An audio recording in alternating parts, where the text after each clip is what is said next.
Hello friends, welcome back. इस video में हम डिस्कस करने जा रहे हैं जूनियर असिस्टेंट भर्ती पुनर्परीक्षा 2016।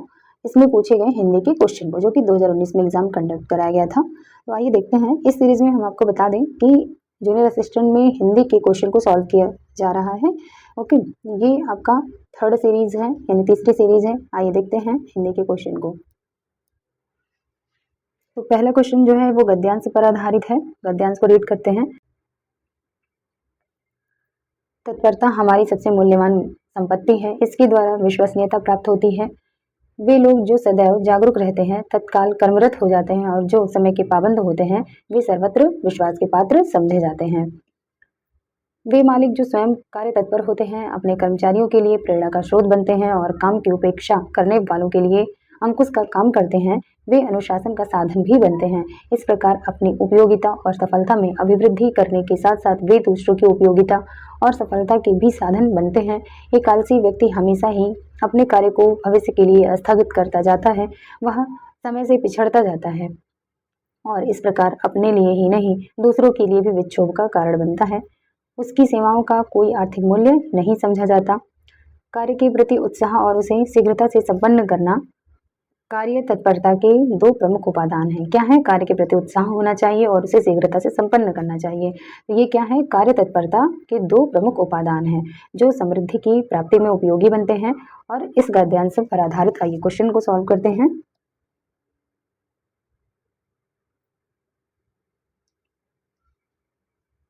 तो पहला क्वेश्चन पूछ रहा है कि उपयुक्त अवतरण का उपयुक्त शीर्षक बताइए। उपयुक्त अवतरण का उपयुक्त शीर्षक बताइए। तो शीर्षक क्या हो जाएगा? कार्य तत्परता। Option C is correct. Detailing है इसकी। शीर्षक क्या हो गया गद्यांश का? कार्य तत्परता। गद्यांश के अनुसार तत्परता हमारी सबसे मूल्यवान संपत्ति है। इसके द्वारा विश्वसनीयता प्राप्त होती है। अगला है जीवन में सफल सिद्ध होने के लिए आवश्यक उपादानों में से एक प्रमुख उपादान क्या है? ऑप्शन डी इज करेक्ट, तत्परता। तो जीवन में सफल सिद्ध होने के लिए आवश्यक उपादानों में से प्रमुखतम उपादान तत्परता है। अगला क्वेश्चन देखते हैं। गद्यांश का उचित संक्षेपण कौन सा है? तो गद्यांश का उचित संक्षेपण क्या हो जाएगा? Option B is correct. जागरूक व्यक्ति सदैव उत्साहित होकर तत्परता से अपने कार्य में जुट जाते हैं और अनुशासित होकर उसे समय पर पूरा कर डालते हैं। समय पर कार्य करने से वे अपने कार्यक्षेत्र में सभी के विश्वास पात्र बन जाते हैं और यही विश्वसनीयता सफलता का साधन बनती है। यही तत्परता सफलता और समृद्धि का प्रमुख उपादान है। ठीक है, तो ऑप्शन बी इज करेक्ट हो जाएगा। चलिए अगला देखते हैं। अगला क्वेश्चन है लिपि चिन्हों के क्रमबद्ध समूह को क्या कहते हैं? ऑप्शन डी इज करेक्ट, वर्णमाला कहते हैं। इसकी डिटेलिंग है। हिंदी भाषा की सबसे छोटी इकाई ध्वनि होती है। इसी ध्वनि को ही वर्ण कहा जाता है। वर्णों के व्यवस्थित समूह को वर्णमाला कहते हैं। हिंदी में उच्चारण के आधार पर 45 वर्ण होते हैं, लेखन के आधार पर 52 वर्ण होते हैं। ठीक है, अगला क्वेश्चन है ऐसी कौन सी दो मात्राएं हैं जिनका प्रयोग तो किया जाता है किंतु उनका समावेश स्वर में नहीं किया जाता है? ऑप्शन बी इज करेक्ट, अंग और आह का। ठीक है, अंग को अनुस्वार कहा जाता है और आह को विसर्ग कहते हैं। वेरी वेरी इंपॉर्टेंट, याद रखिएगा, अंग को अनुस्वार और आह को विसर्ग कहा जाता है। नेक्स्ट क्वेश्चन है संस्कृत से हिंदी में प्रयुक्त मूल शब्द से वर्तमान स्थायी तद्भव रूप तक पहुंचने के मध्य संस्कृत के अशुद्ध या टूटे फूटे स्वरूप में प्रयुक्त होने वाले शब्द क्या कहलाते हैं? ऑप्शन डी इज करेक्ट, अर्ध तत्सम कहलाते हैं।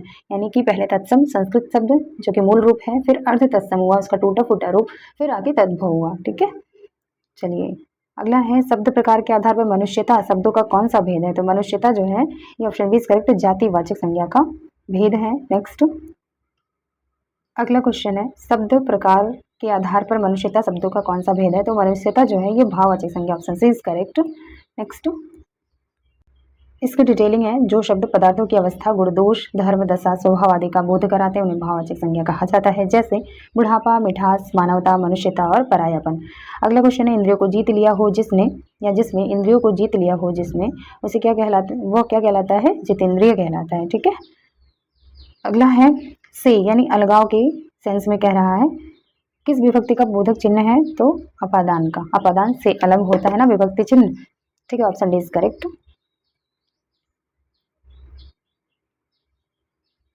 देखते हैं कारक और विभक्ति चिन्ह, इसको देख लेते हैं, इंपॉर्टेंट है। तो क्या होता है?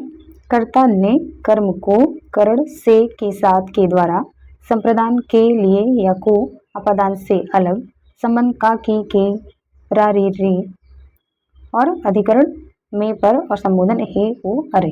ओके, अगला है तन शब्द का लिंग निर्धारित कीजिए। Option A is correct, pulling होता है।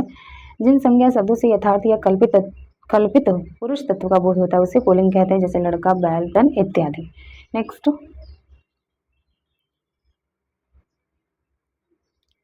उत्तम पुरुष सर्वनाम के किस भेद का एक प्रकार है? ऑप्शन बी करेक्ट, पुरुषवाचक। ठीक है, इसकी डिटेलिंग है। जो सर्वनाम पुरुषों या स्त्री या पुरुष के नाम के स्थान पर प्रयोग किए जाते हैं पुरुषवाचक सर्वनाम कहलाते हैं।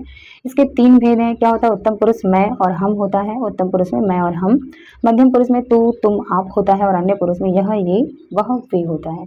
अगला है कंचन एक कृषांगिनी युवती है। कृषांगिनी युवती, इस वाक्य में कौन सी अशुद्धि है? तो ऑप्शन इज करेक्ट, शब्द चयन संबंधी अशुद्धि है। शुद्ध वाक्य क्या है? कंचन कृषांगिनी है। ठीक है, कृषांगिनी युवती नहीं बोलेंगे, बल्कि क्या बोलेंगे? कंचन एक कृषांगिनी है। ठीक है, कंचन एक कृषांगिनी है। नेक्स्ट, निम्नलिखित में से कौन सा अनौपचारिक पत्र का उदाहरण है? ऑप्शन बी करेक्ट, बहन के विवाह में शामिल होने के लिए मित्र को लिखा गया पत्र एक अनौपचारिक पत्र है। देखते हैं इसकी डिटेलिंग। अनौपचारिक पत्र एक ऐसा पत्र होता है जिसे निजी जीवन से जुड़े लोग जैसे परिवार के सदस्यों और रिश्तेदारों और मित्रों के लिए लिखा जाता है। अतः बहन के विवाह में शामिल होने के लिए मित्र को लिखा गया पत्र या अनौपचारिक पत्र कहलाता है। अगला क्वेश्चन है, हिंदी भाषा में हर्ष स्वरों की संख्या कितनी है? ऑप्शन बी करेक्ट, 4 है।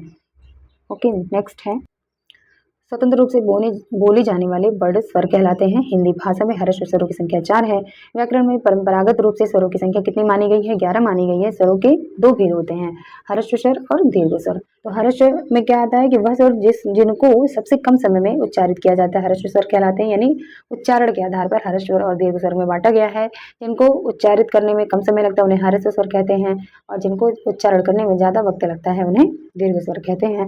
जैसे हर्ष स्वर के उदाहरण क्या क्या है? छोटा, छोटी, छोटा और री हैं। और दीर्घ स्वर के उदाहरण क्या हैं? बड़ा, बड़ी, बड़ाऊ, ए, ओ और औ। नेक्स्ट है, जिन सामासिक शब्दों में पहला पद संख्या को व्यक्त करने वाला विशेषण होता है वह शब्द क्या कहलाते हैं? ऑप्शन बी करेक्ट, द्विगु समास कहलाते हैं। ठीक है, वह समास जिसमें पूर्व पद संख्यावाची या संख्यावाचक विशेषण हो द्विगु समास कहलाता है। इसमें समूह या समाहार का ज्ञान होता है, जैसे सप्त सिंधु, 7 सिंधुओं का समूह, दोपहर, 2 पहरों का समूह, त्रिलोक, तीनों लोगों का समाहार यानी समूह। नेक्स्ट, सुहावना, लिखाई व छलिया में निहित प्रत्यय के लिए सही विकल्प का चयन कीजिए। ऑप्शन डी इज करेक्ट, क्योंकि सुहावना में आवना प्रत्यय लगा हुआ है, लिखाई में आई प्रत्यय है और छलिया में या प्रत्यय है। ठीक है, तो चलिए अगला देखते हैं। इसमें बताना कौन सा तत्सम है? माँ, मछली, केला और अमूल्य। तो अमूल्य जो है ये तत्सम है, क्योंकि इसका तद्भव जो होता है वो अमूल होता है। आइए इसकी डिटेलिंग देखते हैं। अमूल्य तत्सम है, इसकी डिटेलिंग है। तद्भव तत्सम अन्य शब्दों के देखते हैं। अमूल का तत्सम अमूल्य होता है, केले का गदली होता है, मछली का मत्स्य होता है और माँ का माता होता है। नेक्स्ट है, जो शब्द संस्कृत भाषा में उत्पन्न या विकसित हुए हैं क्या कहलाते हैं? ऑप्शन ए तत्सम कहलाते हैं। चलिए अगला है, व्युत्पत्ति के आधार पर किलकिल कौन सा शब्द है? ऑप्शन इज करेक्ट, देशज शब्द है किलकिल। वे शब्द जिनके उत्पत्ति का मूल पता ना हो परंतु वे प्रचलन में हो ऐसे शब्द देशज कहलाते हैं, जैसे किलकिल, कटोरा, लोटा और ठीठ इत्यादि। अलमारी कौन सी भाषा का शब्द है? ऑप्शन बी करेक्ट, पुर्तगाली भाषा का शब्द है। वेरी इंपॉर्टेंट क्वेश्चन है, कई बार रिपीट करता है। अगला है, जिन शब्दों का प्रयोग वाक्य को श्रव्य, भावार्थ और बल प्रदान करने के लिए होता है लेकिन वे वाक्य के अंग नहीं होते क्या कहलाते हैं? ऑप्शन डी निपात कहलाते हैं। जैसे देखते हैं कि निपात शब्द क्या क्या होते हैं। इसकी डिटेलिंग है कि जिन शब्दों का प्रयोग वाक्य को श्रव्य, भावार्थ और किसी भी बात पर अतिरिक्त भार यानी जोर देने के लिए किया जाता है उसे निपात यानी अवधारक कहते हैं। जैसे भी यानी मैं भी, तुम भी, ठीक है, तो, तक, केवल, ही, मात्र, ये सभी जो होते हैं ये निपात कहलाते हैं। अगला है, शुद्ध शब्द का चयन करना है। मूल्यवान, क्लिष्ट, ब्रह्म और पृथक। इसकी डिटेलिंग क्या दे रहा है कि मूल्यवान और पृथक दोनों ही शुद्ध शब्द हैं, यानी दो आंसर इसलिए डिस्प्यूटेड है। वर्तनी की दृष्टि से क्लिष्ट का शुद्ध रूप क्लिष्ट होगा, ब्रह्म का ऐसे ब्रह्म लिखा जाएगा। ठीक है, अगला है, दिए गए विकल्पों में से वह शब्द चुनिए जिसका प्रयोग सदा एक वचन में होता है। कच्छा, प्राण, प्रतीक, आंसू। तो क्या हो जाएगा? तुम्हारा आंसर क्या सही हो जाएगा? ऑप्शन डी इसका प्रतीक। प्रतीक का प्रयोग हमेशा एक वचन में ही होता है। ठीक है, आगे देखते हैं।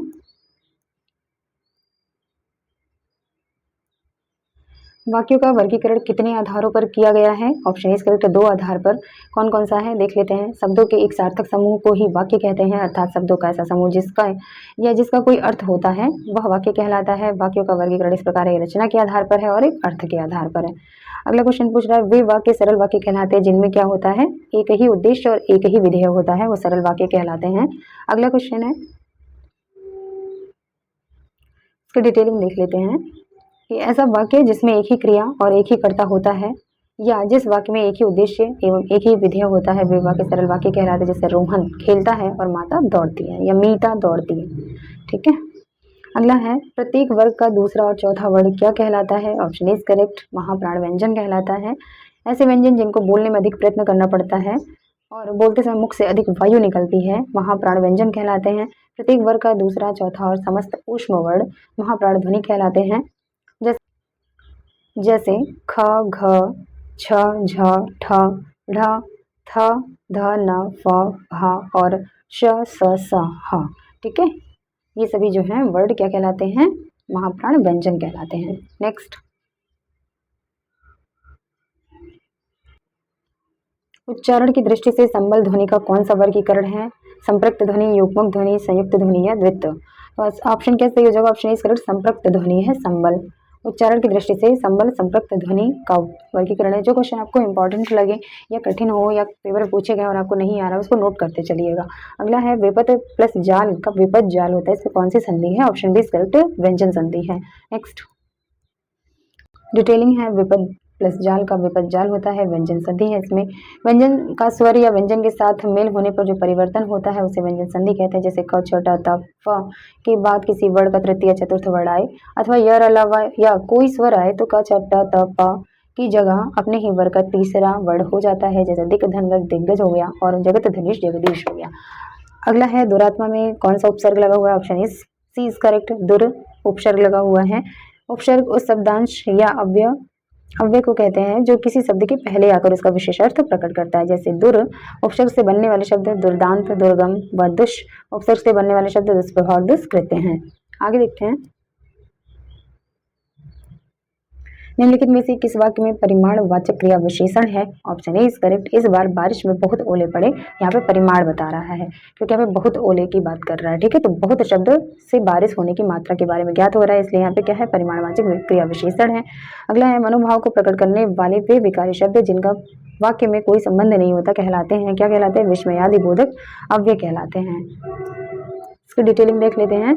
क्या कह रहा है कि जिन अवयव से हर्ष,